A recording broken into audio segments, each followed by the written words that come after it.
I'm taking apart this Toshiba Portege. It's a Windows 10 kind of pad computer keyboard combo. This just hooks into that because it's got a battery issue at the moment. Now I've just noticed one thing which I think is quite important.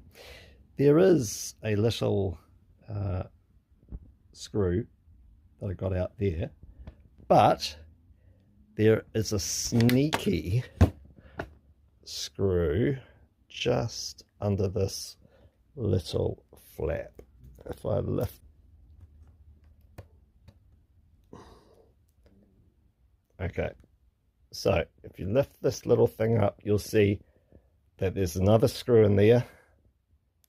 There's actually two screws here, and there's also one on this end. So make sure you remove those first. It will make it much easier to get the screen off.